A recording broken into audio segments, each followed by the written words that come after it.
Jelena, zdravo. Živja. Evo, tukaj smo sredi najbolj zdrave prehrane v ekoloških trgovinah Kalček na čudovitem oddelku sadja in zelenjave. Pogovarjala pa se bova o napotkih, ki jih lahko daš pripadnikom Kalčkove skupnosti oziroma vsem tistim, ki hodijo v Kalčka, glede tega, katera živila lahko jemljemo, zato da uravnamo, izboljšamo stanje delovanja ščitnice. Zdaj, dejansko je tudi odvisno, kakšne težave imamo. Ali nam ščitnica preveč deluje, ali deluje premalo.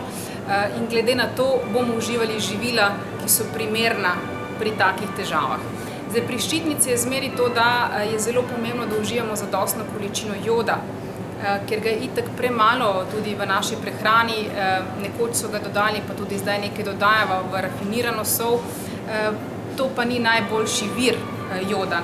Dober vir joda so vsekakor alge, užitne alge, predvsem pa tukaj govorimo o algi kelp in kombu, ampak tudi vse ostale užitne alge, kot so nori, hiziki, arame in tako naprej.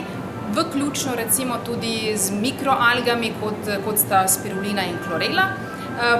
Pa za tiste recimo, ki uživajo živila živalskega izvora, jih najdejo v recimo različnih vrstah rib in tako naprej.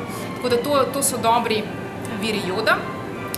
To je glavna sestavina, ki jo res nujno ščitnica potrebuje jod. Izkoristek joda, ki ga vnesemo v naše telo za potrebe ščitnice, je 80%. Tako da vemo, koliko je to pomemben element. Kakšno bi bilo doziranje v tem primeru spiruline oziroma klorele? V bistvu pri spirulini in kloreli se moramo tudi zavedati, da se velikokrat zna zgoditi, da oba prehranska dopolnila oziroma je to dejansko hrana, lahko nekomu povzroča težave, želodčne težave, težko mogoče to presnavljajo, pa tudi se dostikrat zna zgoditi, da so kakšne intolerance, tako da moramo biti pazljivi pri uporabi spiruline in klorele, tudi v času nosečnosti, zaradi tega, ker obe algi imata tendenco razstrupljena telesa in potem ne želimo, da otrok dobi te strupe. Tako da rajše tega ne priporočam v tem obdobju življenjskem.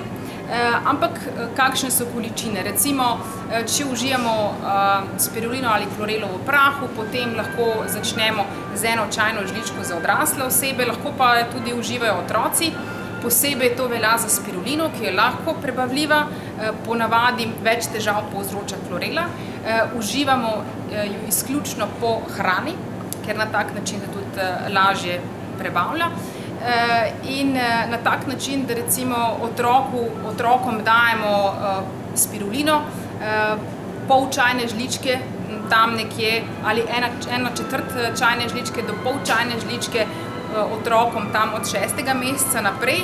Če so že starejši, tam recimo 5, 6, 7 let, lahko jim dajemo tudi malo več, recimo pol do 1 čajne žličke. Hvala lepa.